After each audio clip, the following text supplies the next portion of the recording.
16 জুলাই রংপুরে আবু সাইদ ও চট্টগ্রামে ওয়াসিম আকরাম সহ সারা দেশে বেশ কয়েকজনের নিহতের ঘটনায় গায়েবানা জানাজার ডাক দেয় শিক্ষার্থীরা। ঢাকা বিশ্ববিদ্যালয়ের রাজু ভাস্কর্যের পাদদেশে গায়েবানা জানাজার আয়োজন করে বৈষম্যবিরোধী ছাত্র আন্দোলন। জানাজা শুরু হওয়ার আগেই পুলিশ টিয়ার গ্যাস ও সাউন্ড গ্রেনেড নিক্ষেপ করে শিক্ষার্থীদের ছত্রভঙ্গ করে দেয়। পরে বিকেল 4টার দিকে ঢাকা বিশ্ববিদ্যালয়ের উপাচার্যের বাসভবনের সামনে জানাজার নামাজ পড়েন আন্দোলনকারীরা।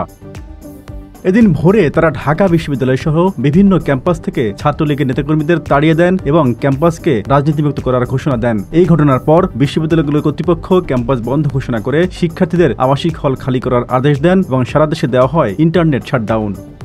জানাজা শেষে শিক্ষার্থীরা প্রতীকী কফিন ধরে শপথ করেন এবং সমস্বরে বলেন, এই আন্দোলনকে আমরা বৃথা যেতে দেব না এবং দাবি আদায় না হওয়া পর্যন্ত আমরা এই আন্দোলন থেকে সরে যাব না।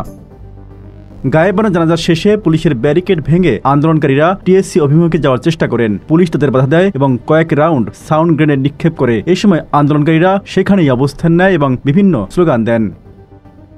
এ সময় সেখানে বৈষম্যবিরোধী ছাত্র আন্দোলনের অন্যতম সমন্বয়ক সার্জিস আলম বলেন, পুলিশ ক্যাম্পাসের প্রতিটি জায়গায় শিক্ষার্থীদের আটকে দিয়েছে। ক্যাম্পাসের ভেতরে শিক্ষার্থীদের লক্ষ্য করে টিয়ার গ্যাস, সাউন্ড গ্রেনেড ও গুলি নিক্ষেপ করছে।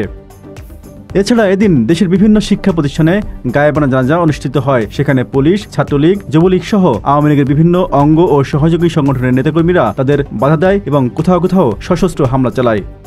Z news, Dhaka.